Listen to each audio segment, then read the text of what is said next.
Right, so welcome back to another video. In the last video, we have configured the IP addresses and the routes, and we are able to communicate with all the devices in our topology. And if I go to my FTD now, if you remember, while doing the registration, we have given the DNS server. So if I say that ping cisco.com, it is not able to ping that one. It is saying that invalid. So we are going to fix that one now, the DNS. So to fix that one, so we will go to the FMC and we will go to the device, we will go to the platform settings.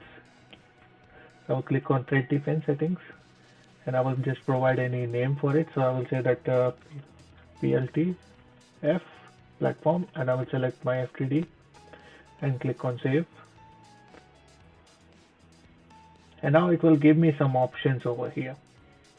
So don't get confused that even though you have given the DNS and configuration and everything for the management interface is an out-of-box interface, so it's nothing to do with this one outside these interfaces.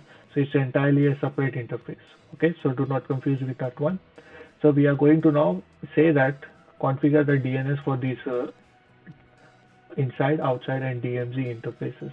So that's what we are going to do now, so that my FTD will be able to will be able to resolve the DNS name into IP address. So you have a different options here. If you like, you can give the banner DNS in which we are interested for now. So I will enable that one DNS. So by doing this one, I am enabling the DNS lookup on these particular interfaces. And I will say that I don't have any groups. I will go ahead and I will create a group and I will say that DNS group. And now I will add, so my first DNS server is my internal, that is 20.1.1.2, and second is 150.1.1.1. So I will say to my FTD that your first primary is 20.1.2 and secondary is 150.1.7.1 and click on save. And now I will select that group and now I will say that it should be enabled, lookup should be enabled on all three interfaces, inside, outside, and DMZ, and click on save. So do not tick the enable DNS lookup via the diagnostic interface. Do not tick this one. The diagnostic interface is just for the monitoring. So external authentication or HTTP, ICMP, SSS, if you want to configure the SSS on a particular interface, you can go ahead and you can do the configuration over here. And the SSL certificate, if you want to provide, you can create from here. If you have any syslog, and you can go ahead and you can add your syslog here. And time zone, time synchronization, by default it will be synchronizing from the FMC, so do not change that one. Alright, so that's all for this one. So I have saved this one, so I will go to the deployment, and now I can see that there is one platform settings should be deployed. Right, platform, click on that one and deploy it. So once this is been deployed, you are able to now resolve. So what all the DNS name which I have given over here.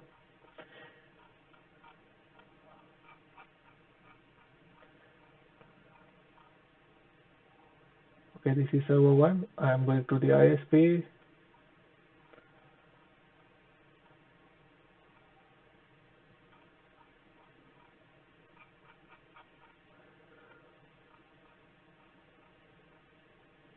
Okay, alright, so these are the DNS names. So these are the DNS names. So I will, from FTD, I will try to resolve these DNS names. And cisco.com is my internal web server, that is internal DNS. So I will also resolve that one too. So once this is being deployed. Right, so our deployment is successful now. It's been complete. So I will go ahead and I will access the FTD. And this time I will try to ping cisco.com. It should resolve now. It has resolved to 20.1.1.2. Now if I say that ping google.com, it should resolve to 150.1.7.1.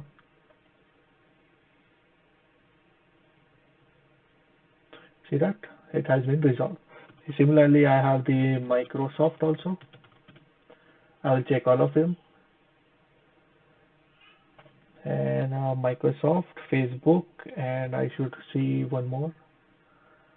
Okay, all three, Google, Microsoft, and Facebook. So Microsoft is also done.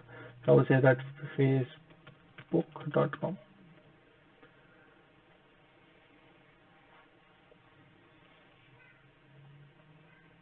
So now I am able to resolve the IP addresses DNS name to the IP address. So this means that my FTD is now ready to communicate with the internet. It can go to the DNS on the ISP and it can resolve that DNS name to the IP. So that's all for this video. See you in the next video.